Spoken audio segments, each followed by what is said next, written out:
Hello guys, welcome to our new video. আমরা চলে এসেছি এখন কক্সবাজার মহেশখালী উপজেলার সোনাদিয়া চরে তরমুজ খেতে, তরমুজ খাওয়ার জন্য।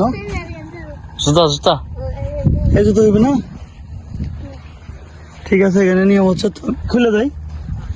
এখানে ভিতরে জুতা নিয়ে যাওয়া যাবে না, এমনটি আর কি আমরা জানলাম। সত্যিই অসাধারণ লাগছে, সুন্দর একটা পরিবেশ এই বালির মধ্যে। তরমুজ ক্ষেত এবং তরমুজের সাইজগুলো আপনাদেরকে একটু দেখায়। এরকম বিভিন্ন ধরনের তরমুজ আছে। এই তরমুজগুলোর দুটা হইলে হইবে।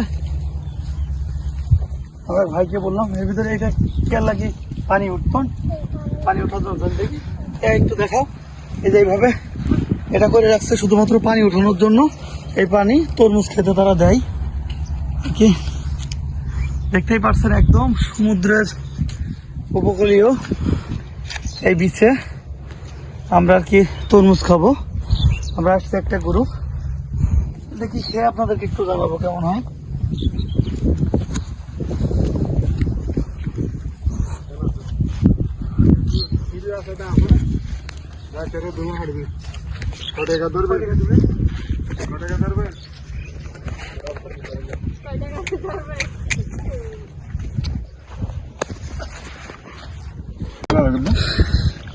এখন এই তরমুজ আমরা একটু কেটে দেখবো, কেটে খেয়ে আপনাদেরকে জানাবো কেমন হয়।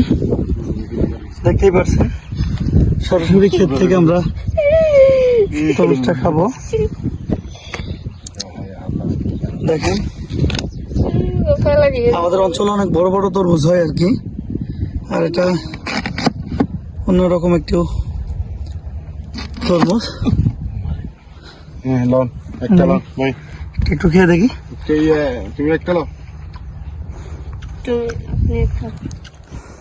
সত্যি অসাধারণ স্বাদ, অসাধারণ স্বাদ, সত্যি অসাধারণ, খুব ভালো লাগছে। ছোট তরমুজ হলেও খুব স্বাদ। কেমন লাগে? দারুণ দারুণ দারুণ লাগে না?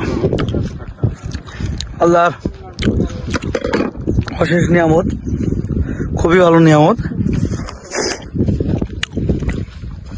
সেই স্বাদ আর কি।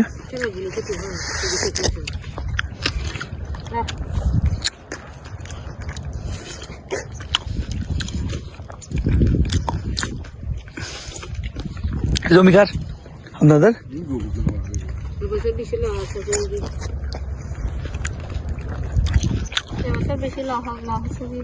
লসবি খরচ কি? সার মাটি দেওয়া লাগে, সার দেওয়া লাগে না শুধু? কয় টাকা হবো বিক্রি করলে? সর্বমোট কয় টাকা হবে বিক্রি করলে?